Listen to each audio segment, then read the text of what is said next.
The billionaire watches the black cleaner studying in the dark. What happens next surprises everyone. "What in the world are you doing here?"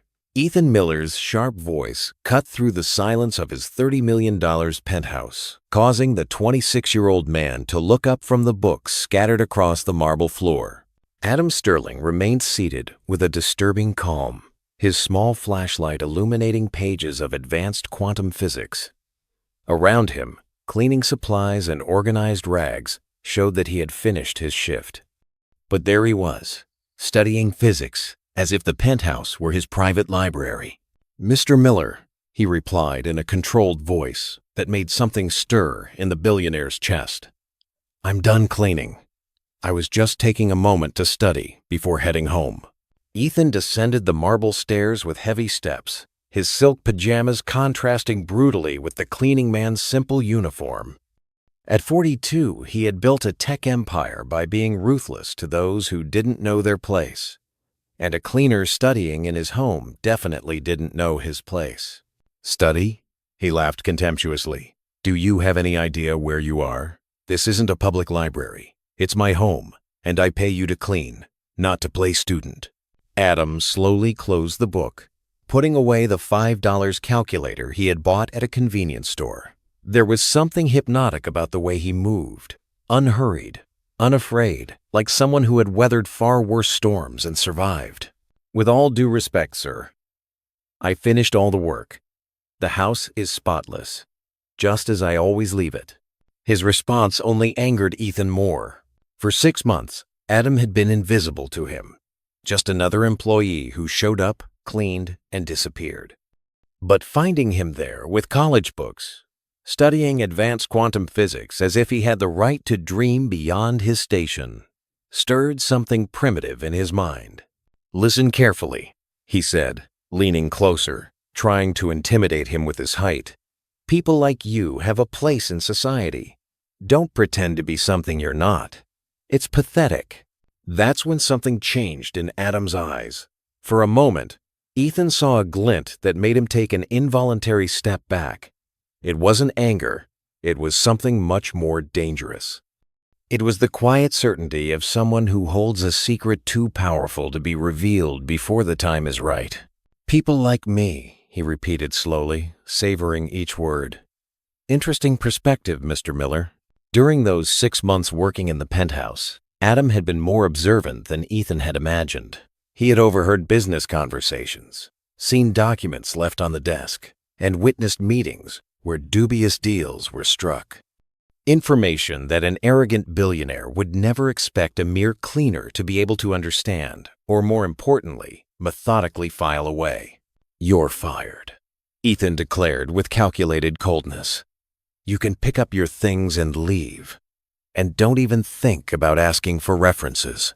Adam stood up slowly, gathering his books with the same dignity with which he had opened them. When he reached the door, he stopped and turned to Ethan with that same enigmatic smile that had disturbed him minutes earlier. "Mr. Miller," he said in a voice that echoed off the marble walls, "have you ever heard the saying about not underestimating those who are always watching?"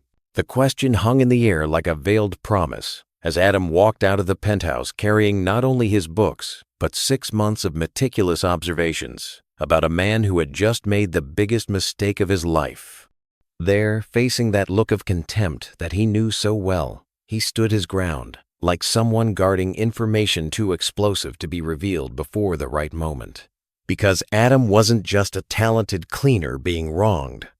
He was a white physics prodigy who had graduated with honors from MIT and had spent half a year gathering evidence of illegal practices that Ethan didn't even know he was capable of understanding. If this story of prejudice and underestimation touched your heart, don't forget to subscribe to the channel to find out how a simple moment of discrimination would become the catalyst for an epic downfall that would change both their lives forever. The next morning, Ethan Miller woke up with a strange feeling of irritation that he couldn't explain. The scene from the previous night continued to hammer in his head. Not the cleaner's insubordination, which he was used to dealing with, but that look, that damn calmness he showed, as if he knew something he didn't. "Ridiculous," he muttered to himself. adjusting his $1,000 Italian tie, a cleaner trying to intimidate me. But his irritation only grew when his personal assistant, Isabella, appeared in his office with a worried expression. "Mr. Miller," the cleaning company called. "They want to know why Adam Sterling was fired. Apparently, he was the highest-rated employee they've ever had." "Reason?" Ethan laughed contemptuously. "He didn't know his place. I found that man studying in my home as if it were a public library. Unacceptable." Isabella hesitated. "Sir, may I ask what kind of material he was studying?" "I don't care if it was a gossip magazine or an instruction manual." Ethan slammed his hand on the desk. Domestic employees do not study in their employers' homes. Period. What Ethan didn't know was that while he was getting angry in his luxurious office, Adam was at the small neighborhood public library, not crying or lamenting as he imagined, but doing something much more dangerous. Organizing 6 months of information he had meticulously collected. During his 6 months working in the penthouse, Adam had developed a routine that went unnoticed. He always arrived 40 minutes early, not out of excessive dedication, but because he had discovered that Ethan had a habit of leaving important documents scattered around the house after evening meetings with partners and investors. Land purchase contracts in areas that would be valued by insider information obtained through contacts at City Hall. Bribery agreements disguised as consulting fees to obtain building permits in record time. Text messages coordinating price manipulation at public auctions with other businessmen in the industry. Adam didn't just see this information. It was he who discreetly photographed it with an old cell phone that no one would suspect had a camera good enough to document evidence. His physics degree from MIT, where he graduated with honors while working 3 jobs to support himself, had given him not only the technical knowledge to understand complex financial schemes, but also the iron discipline necessary to execute long-term plans.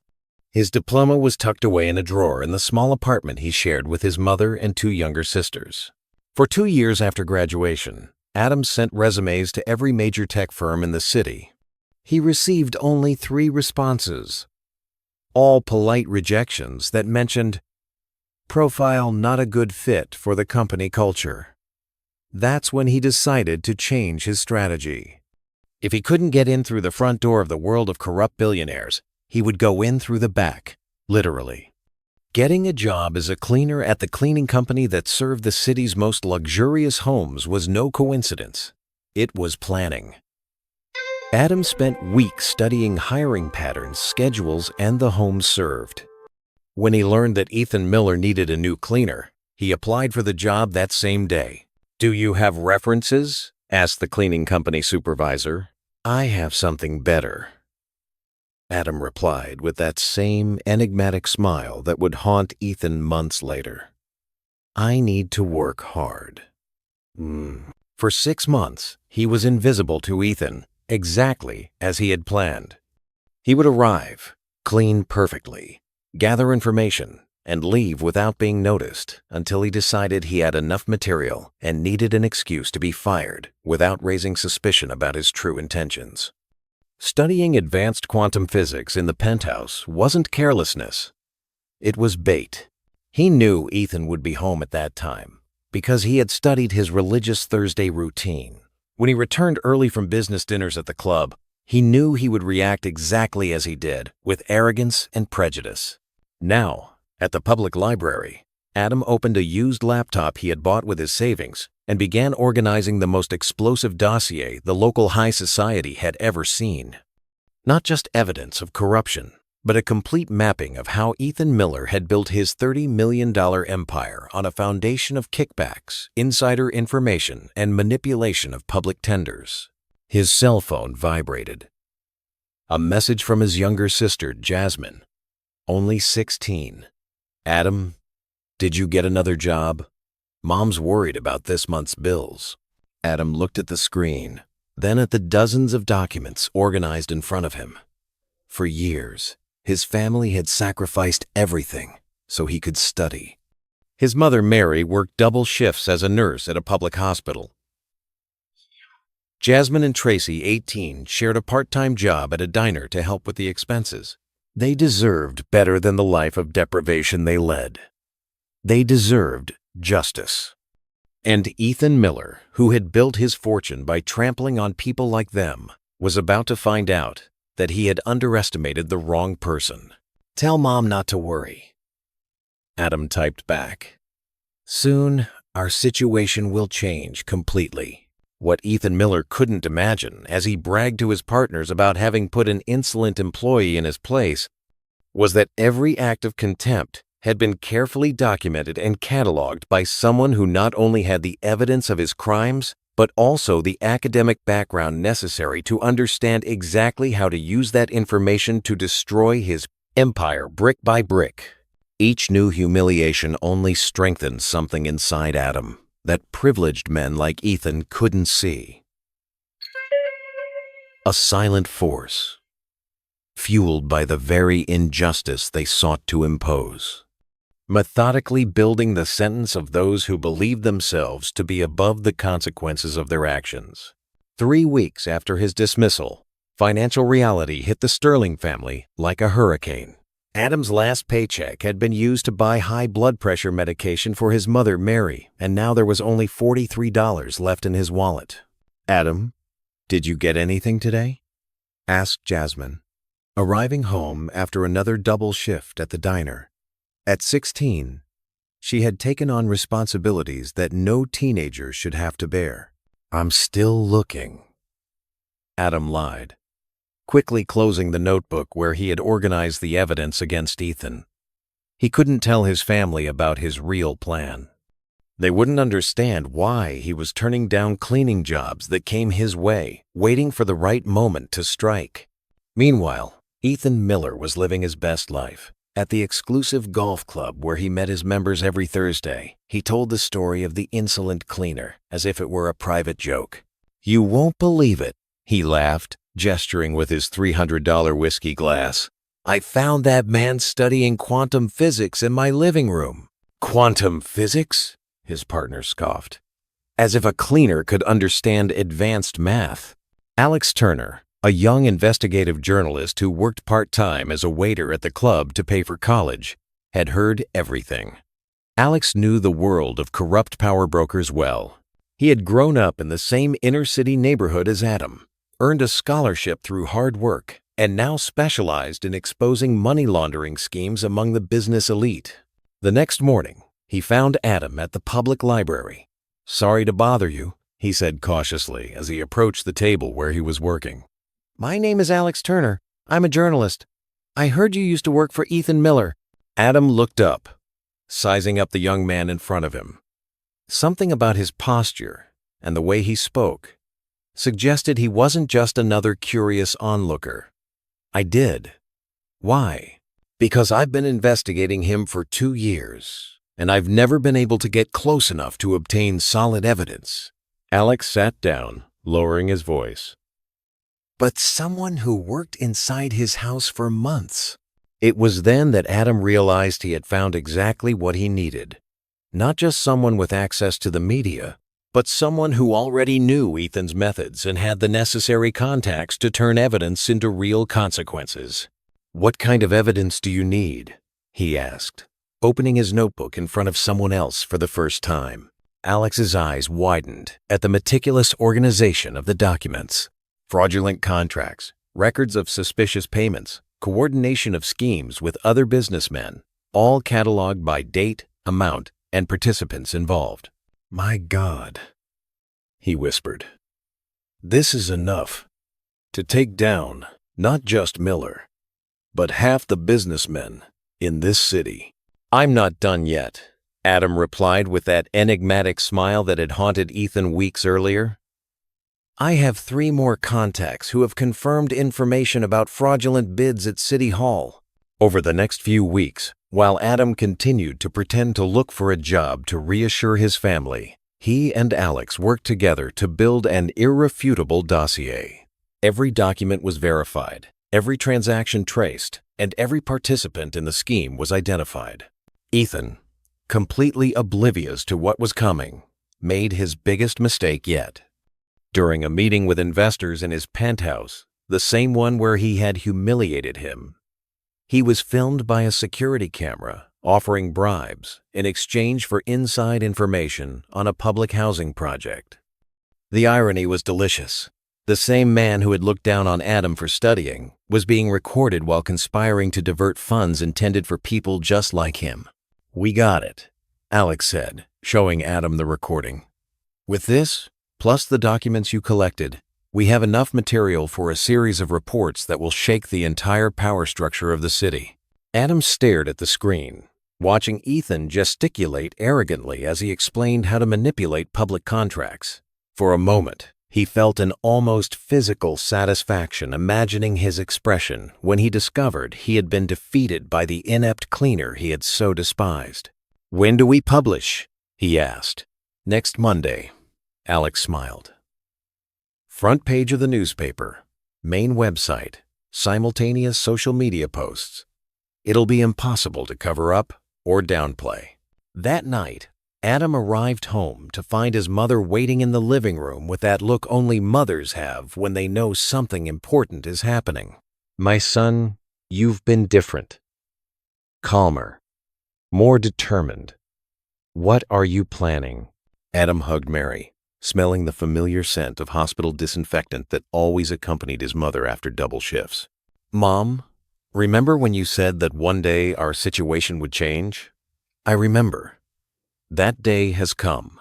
On Monday, the world will know who I really am." Mary held her son's face in her hands, seeing something in Adam's eyes that made her smile for the first time in weeks. It was the same iron determination that had led the boy from the slums to graduate with honors while working 3 jobs. "What have you done, Adam?" "Justice, Mama. Just justice."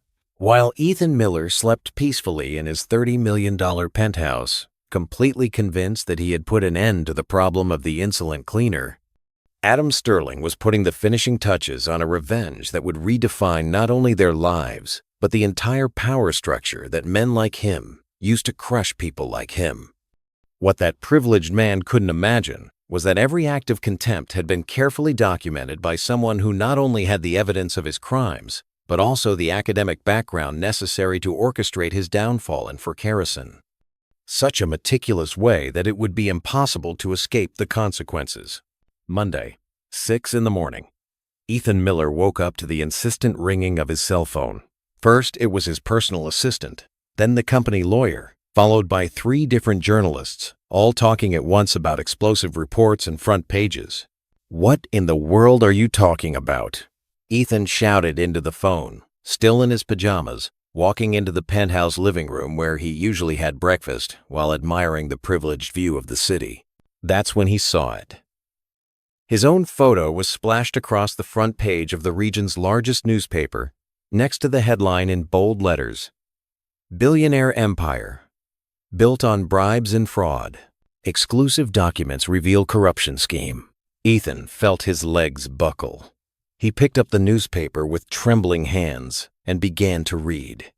Each paragraph was a stab in the heart, fraudulent contracts that he was sure no one had seen. Text messages coordinating bribes that he had deleted.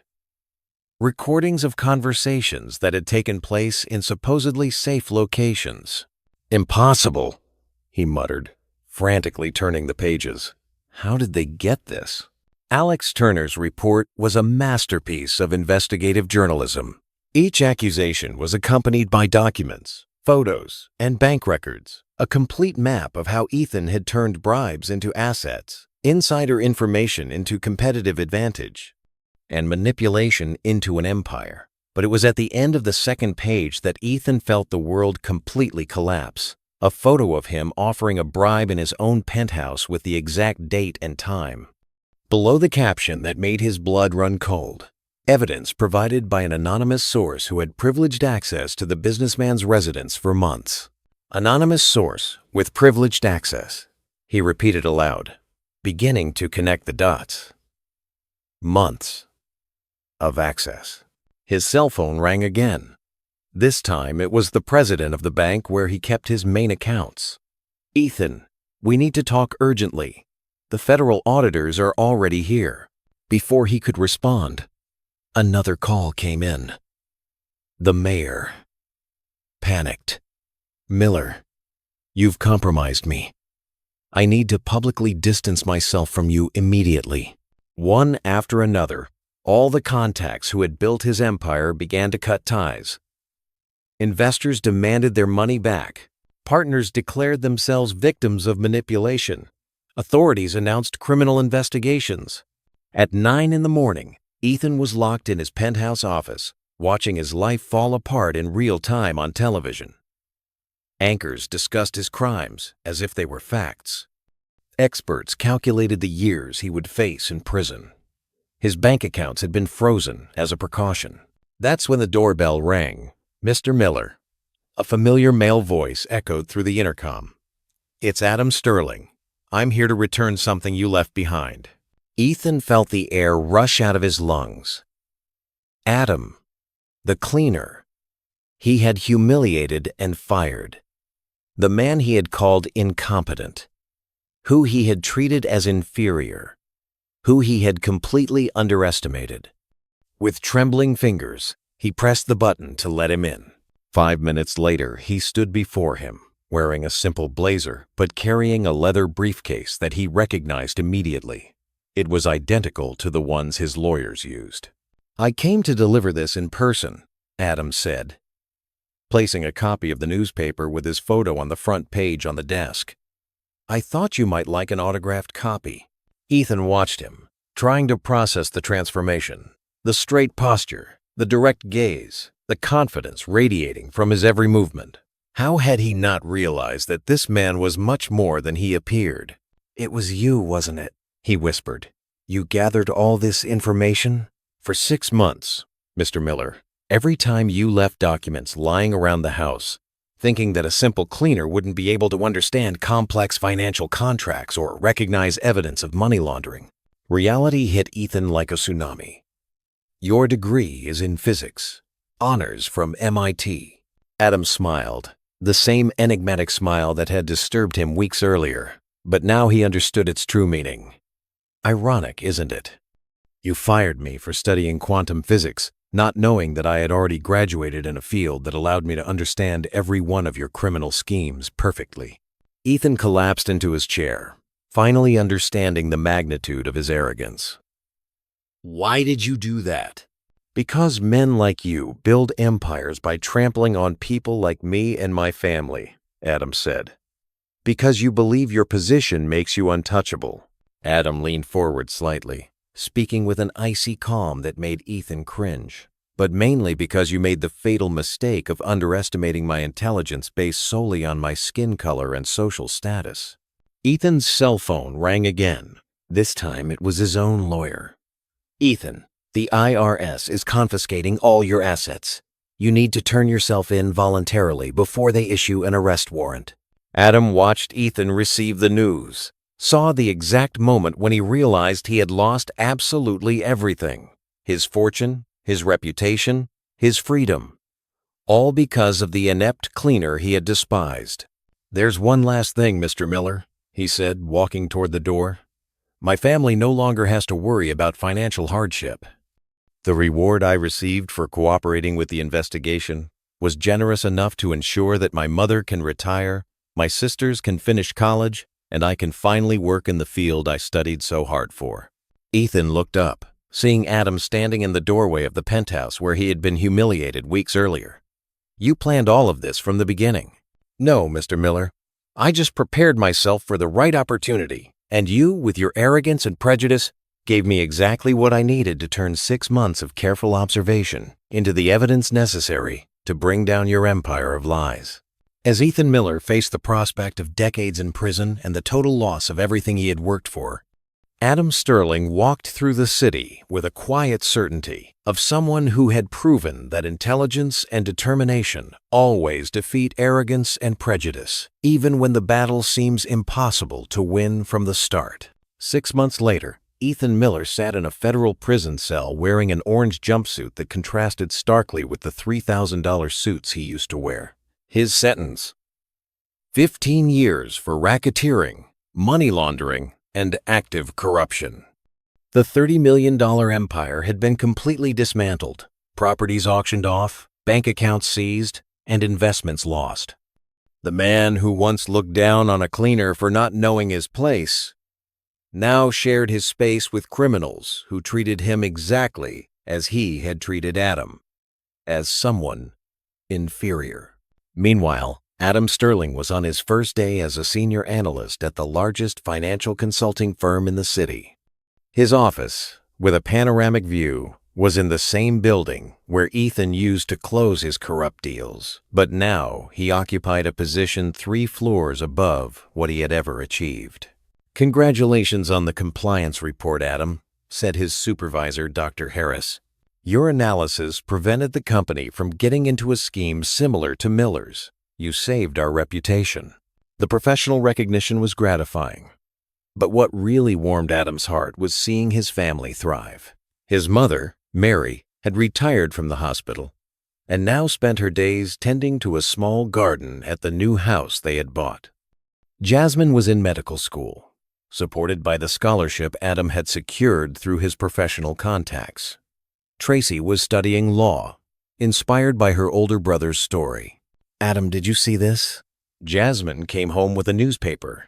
The headline showed Ethan being transferred to a maximum security prison after a fight with other inmates. "The guy who humiliated you isn't doing well in jail." Adam looked at the photo without feeling satisfaction or pity. "He brought this on himself, Jas. I just documented it." The real transformation was not only in Adam's life, but in how his story inspired others. Alex Turner had won an investigative journalism award for his series on corporate corruption and now ran a foundation that helped young people from the inner city report injustices in the corporate world. During a lecture at the university where he graduated, Adam told his story to 500 physics students. "When that man told me that people like me had a place in society, he was right," he said, eliciting laughter from the audience. "Our place is where our competence and determination take us, not where prejudice tries to confine us." A student raised his hand. "How did you stay calm during the 6 months you were gathering evidence?" "Because I learned that anger without strategy is just noise, but anger with planning becomes justice." Ethan, watching Adam's interview on the prison television, finally understood the magnitude of his arrogance. The man he had called incompetent was now a consultant to 3 multinational companies, a sought-after speaker, and a leading figure in the fight against corporate corruption. His former partners, who had laughed along with him when he told them about the insolent cleaner, now faced their own investigations based on the evidence Adam had provided to the authorities. The exclusive golf club where they mocked employees had lost half its members due to the scandals. "Every person we underestimate carries potential we can't see," Adam said in a final interview.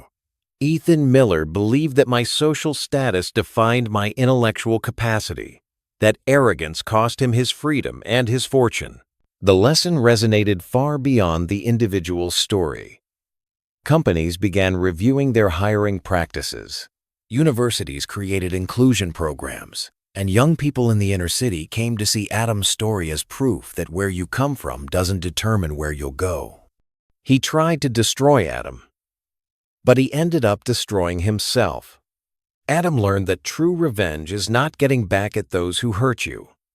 It's achieving the success your enemies could never imagine.